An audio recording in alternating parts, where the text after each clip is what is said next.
Assalamualaikum warahmatullahi wabarakatuh. Waalaikumsalam warahmatullahi wabarakatuh. Halo kawan-kawan di UIN Malang semuanya, nama saya Maulana Jawad dari Juli. Maba tahun 2021 jurusan psikologi. Dan di sini saya akan membacakan orasi mengenai generasi Islam moderat dan peduli bangsa menuju Indonesia Tengah. Jadi saya sendiri tidak mendukung kebencian dan kemunafikan. Kebencian itu mempunyai kekuatan untuk membutakan manusia. Ketika kita membenci sesuatu, ada bagian dari hati kita yang dipengaruhi oleh pengaruh gelap. Kita akan mengeluarkan semua yang kita bisa untuk menunjukkan kalau sesuatu itu buruk. Bahkan walau itu berarti kita harus mengarang sesuatu yang tidak pernah ada. Itu yang terjadi ketika kita diambil alih oleh kebencian. Apakah Islam itu satu-satunya agama yang benar atau apa agama lain bisa diselamatkan dan juga ikut masuk surga? Saya tidak tahu. Mungkin kita semua akan menemukan jawaban akan pertanyaan itu setelah kita menemui Allah Subhanahu wa Ta'ala bersama semuanya. Tapi sebelum jawaban itu ada, sebelum kita menemukan jawaban dari pertanyaan itu, saya tidak bisa menjawab pertanyaan apakah orang-orang non-Muslim akan masuk surga atau tidak. Inilah hal-hal yang sering membuat orang-orang berbagai agama bertengkar. Apa Islam satu-satunya agama yang benar? Apa agama Kristen itu yang benar? Apa Hindu yang benar? Apa Buddha yang benar? Mereka bertolak belakang dan rasanya berlawanan dari satu sama lain. Manakah yang benar dan sebaiknya mana yang bisa kita ikuti? Saya juga telah memikirkannya untuk waktu yang lama. Saya merasa bahkan seorang seperti Dr. Zakir Naik sekalipun tidak bisa menentukan apakah seseorang akan masuk surga atau masuk neraka. Menyalahkan seseorang tidak akan membawa apapun. Membenci seseorang karena dia memilih jalan hidup yang menyakitkan, yang berbeda dari kita, juga tidak akan membantu banyak. Rasa kasih sayang adalah jawaban yang kita perlukan. Dan menebarkan kasih sayang, kita bisa melembutkan hati mereka yang keras. Dengan kasih sayang, kita bisa membalut luka di hati mereka yang menderita. Kasih sayang menyediakan kenyamanan dan keamanan. Kenapa kita bertengkar dengan satu sama lain? Ketika padahal setelah mati nanti, kita akan sama-sama bertemu dengan pencipta yang abadi. Siapapun Tuhan yang kamu percaya, siapapun dewa yang kamu sembah, mencipta kita semua. Itu sungguhnya sama dan satu. Dia tidak berbeda. Setelah kita mati nanti, semua orang akan bertemu dengan pencipta alam semesta yang sama. Ateis, Hindu, Buddha, penyembah batu, penyembah pohon, atau penyembah api sekalipun.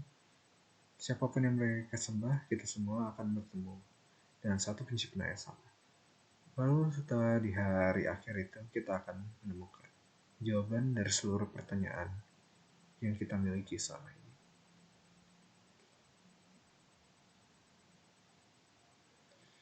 Karena itu kita tidak perlu bertengkar dengan satu sama lain. Hanya karena agama kita berbeda, bukan berarti kita harus tawuran dengan satu sama lain kan? Kita bisa belajar menyayangi satu sama lain dan menghormati satu sama lain. Itu adalah nilai dan prinsip dasar dari Islam.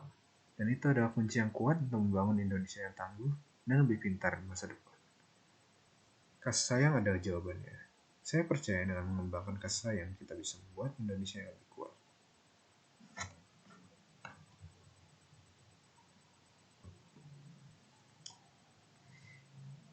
Apa itu generasi Islam moderat? Islam moderat adalah mereka yang tidak kolot, yang terlalu memaksakan keinginan mereka berkata bahwa semua harus mengikuti teks tanpa mempertimbangkan kebutuhan orang, budaya orang, serta kebiasaan kehidupan orang selama ini. Seperti contohnya, ini contoh yang kontroversial dan saya tidak bilang bahwa saya adalah kiai pakar yang memegang semua ujung dari semua jawaban masalah yang ada. Tapi di dalam dunia Islam kita seringkali punya masalah dengan musik dan gambar.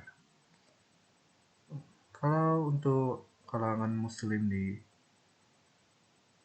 Timur Tengah sendiri, Arab dan sekitarnya, dari yang saya tahu mereka orang-orang Islam yang benar-benar murni, mereka keras.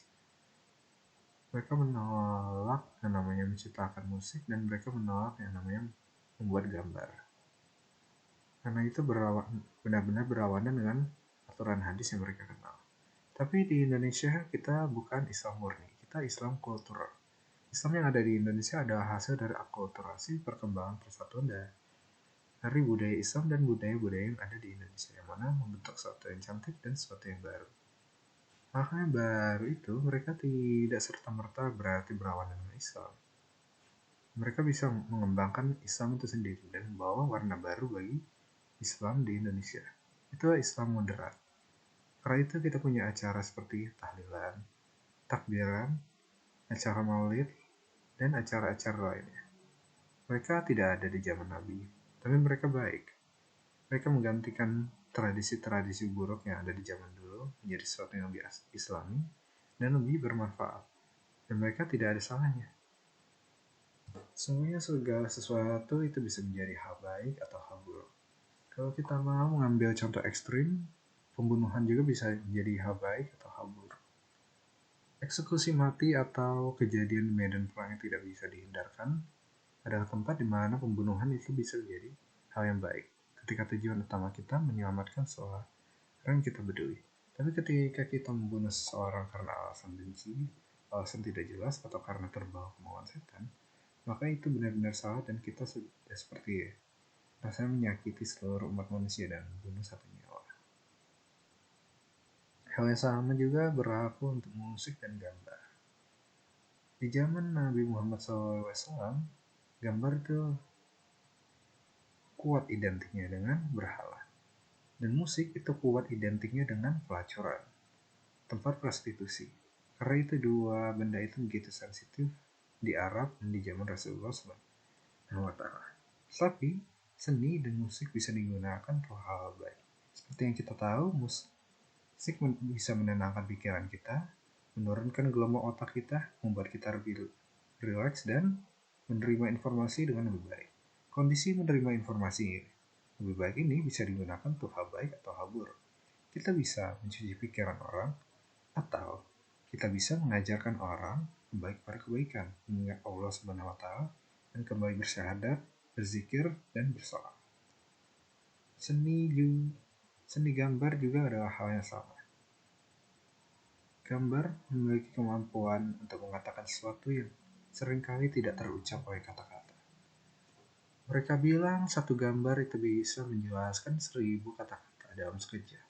Itu suatu hal yang perlu kita ocehkan panjang-panjang selama sejam, 2 jam di atas mimbar, kadang bisa disampaikan dalam waktu 1 detik atau 2 detik melalui sebuah gambar, dan semua orang mengerti seketika.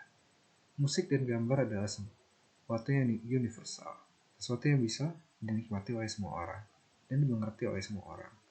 Kita memang berbicara berbagai macam bahasa, datang dari suku-suku yang berbeda, ras yang berbeda, sejarah sosioekonomik yang berbeda.